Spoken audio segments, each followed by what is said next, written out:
begrüße nun eine Künstlerin, die vor kurzem gerade mal 21 Jahre alt geworden ist und obwohl sie so jung ist, hat sie es geschafft, das Musikbusiness in Großbritannien so richtig aufzumischen. Mit ihrem Album This Is The Life hat sie Platin erreicht und ich freue mich, dass sie jetzt hier ist. Amy Macdonald, hallo. Herzlich willkommen. Hi, welcome to the show, Amy. Hi. How are you? I'm fine, thank you. Yeah. Well, Amy, I just mentioned that you have reached platinum status with your debut album This Is The Life, so congratulations. So how does it feel being a star from one day to the other? I mean, I don't really see myself as a star. For me, it's more about the music, and the favourite part for me is getting on stage and performing, so the whole celebrity fame star thing doesn't really appeal to me. But I mean, it's brilliant that I've had so much success, and I'm really grateful that things have gone so well, and feel really honoured that this has happened for me. Yeah. So, what did your friends and family say about this? I mean, my friends and family have had a lot of time to get used to it because, I mean, I signed a record deal about 2.5 years ago, so we knew that there was a CD coming out. I mean, we didn't know how well it was going to do, but luckily it's done really well. But they're very supportive, and they've always been behind me, and it's great to have such a great group of people that will always be there for me. Yeah, that's very important. Well, and now you're even nominated 4 times for the MTV European Music Awards on the 6th of November in Liverpool, and it's in the categories New Act, Most Addictive Act of 2008 and Album of the Year. Honestly, when you wake up in the morning, what do you think? Oh my god, this must be all a dream? I don't think that's correct, to be honest. I think that's just pre-nomination. Yeah, it's a pre-nomination. Yeah, you're right. So the fans can vote online. Yeah, so it probably won't materialise into anything knowing my luck, but I mean, it's going really well. I mean, I think sometimes people think that it's a lot more glamorous than it is, and sometimes you don't really have a lot of time to sit and reflect and to take in what's happened to you. But I mean, when I get to go on stage and play, I'm really excited and glad that I get to do that from night to night. So what do you think? What can you achieve there? What can you win? How many? I've not been nominated for anything yet, so I don't know if there's anything that I can win. So there's still, I mean, it's not even been narrowed down yet. There's about 25 people in each category, so the chances are very slim, and I'm not really putting any hopes up or anything. I mean, an award's an award. At the end of the day, I think the public going out and buying your album or listening to your songs is the best award that you can get. And Amy, you're really good. I will vote for you online.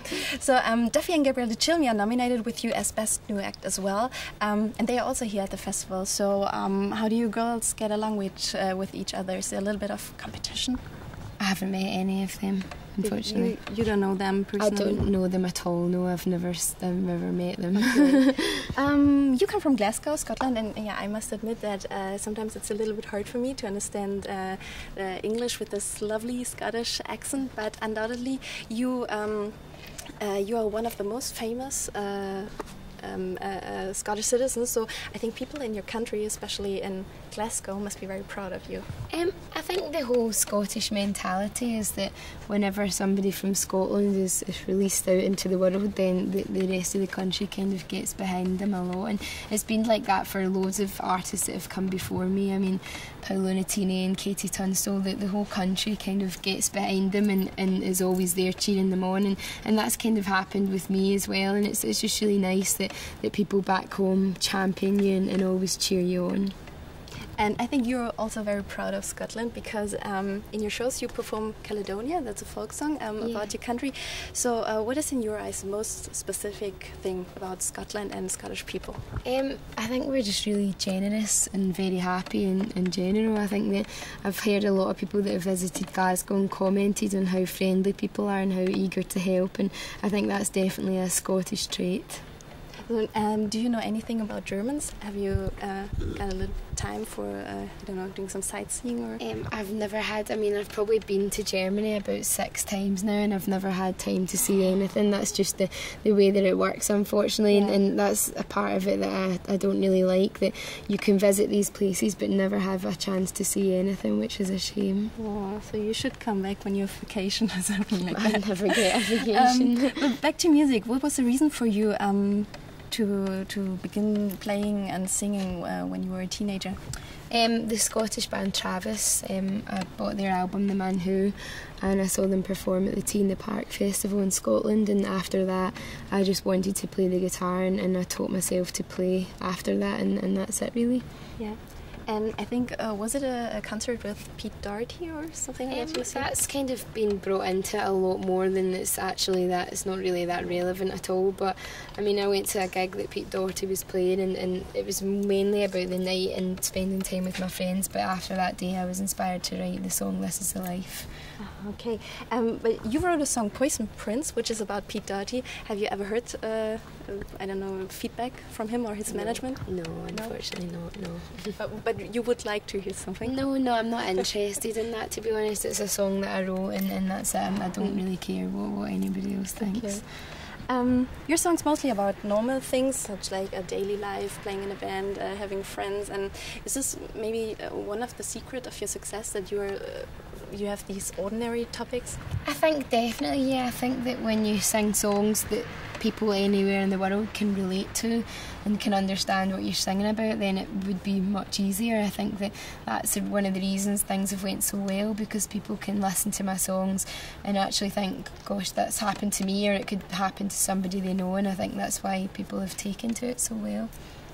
And I've heard that when you compose songs, you do that very quickly. So you write very quickly songs. So what was the longest time you've ever needed to write a song? Probably about 25 minutes, to be honest. I'm very impatient, so if it takes me any longer, I just ditch it and I'll never go back to it. But I'm not a songwriter that sits and writes songs every day. There could be big gaps of months and months between writing songs, but when they come, they'll be really quick. So your fans admire you because of your great live performance, and in October you're touring Germany, so what can your fans expect? Just hopefully a good night, keep it quite upbeat and a little bit rocky, and hopefully everyone will be able to sing along and have a dance, and it'll be good fun. And what are your plans for the near future? No vacation, well, you said that, but maybe a new album? I've not got time, unfortunately. I mean, I think people think that you do a gig and then you go home to your bed every night. I've not slept properly for the last 3 days, and you don't even have time to sleep, never mind write a second album. I know for me that I need to go home and live a normal life before I can do that. But you look really great for having no time to sleep for the last 3 days. Okay. Well, thank you so much, Amy. Wish you a lot of fun tonight, and yeah, enjoy Baden-Baden. Thank you. Amy Macdonald.